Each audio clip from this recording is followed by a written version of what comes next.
Well, the opposition is campaigning already against Labor's changes to vehicle emissions standards. They say they'll drive up the cost of many everyday Australian cars. Joining me now is Shadow Government Services Minister Paul Fletcher for more on this. Thanks for your time.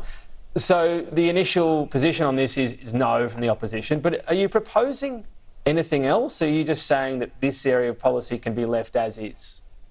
Well, what we've seen from the Albanese government is a proposal here that would see the cost of some family cars increase by up to $25,000, according to estimates from the automotive industry. Some utes up to $18,000. As we know, SUVs and utes are amongst the most popular vehicles being sold. The cost of a Land Cruiser could easily be up by $25,000. The cost of a Ford Ranger up by $18,000.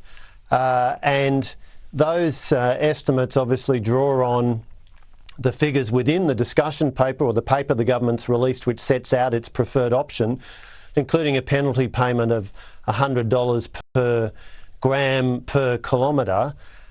So this is a policy package that would reduce choice, despite what the government is saying, because we may well see automotive distributors forced to withdraw certain models in the Australian market. It's being proposed to be introduced very quickly, so it would take effect from 1 July 2025, and by the end of 2029, on the government's preferred option, the average emissions level per vehicle would be down by 67%.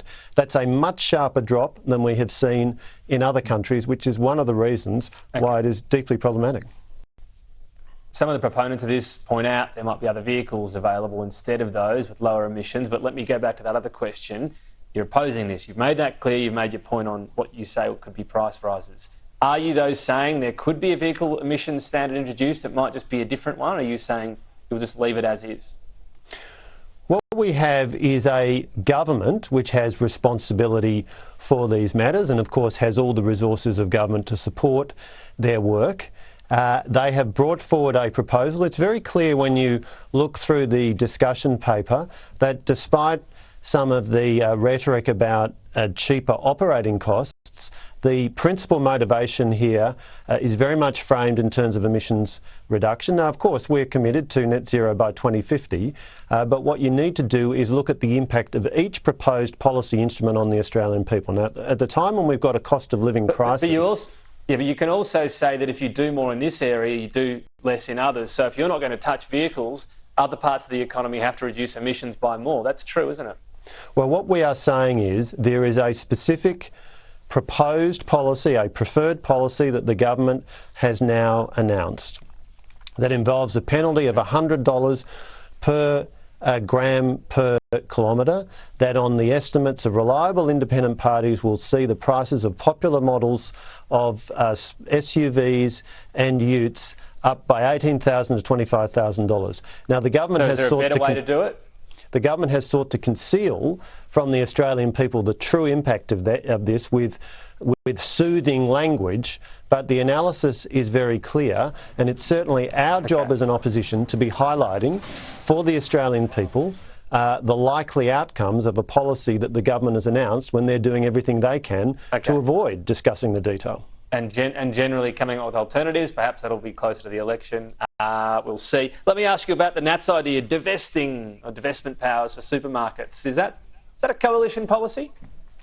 Well, let's have a look at what's happened here. So after many months of not paying much attention to the cost of living crisis, the Prime Minister was jetting around the world and perhaps not noticing it in the way that most Australians were. Finally, belatedly, this government is now recognising there's a cost of living crisis and they're trying to do all sorts of things. So early this month, they announced that there would be an inquiry by the ACCC into issues like the market structure and market power in the supermarket sector. Now, we have a very concentrated supermarket sector, 68% market share across Coles and Woolworths, the two leading supermarket networks, chains. In the UK, for example, it's the top 4 supermarkets that have about that market share. So we have a considerably more concentrated market, and it's well known that when you have concentrated markets, when you have oligopolies in the economic jargon, that those businesses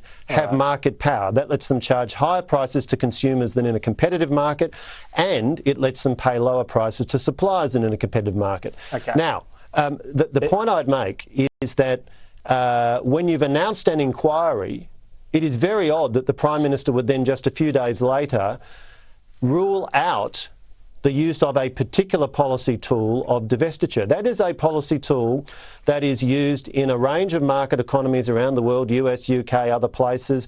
You know, in Britain there was a divestiture going back 30 years or so, in the Thatcher years, I think, of some of the breweries. In the US there was famously the breakup of AT&T, the telecommunications monopoly. So this is a well-recognised power used to deal with these kinds of issues. Now, I'm not calling for divestiture, but what I am saying is very odd that the Prime Minister would rule out a potential policy tool just a few days after they'd announced an inquiry.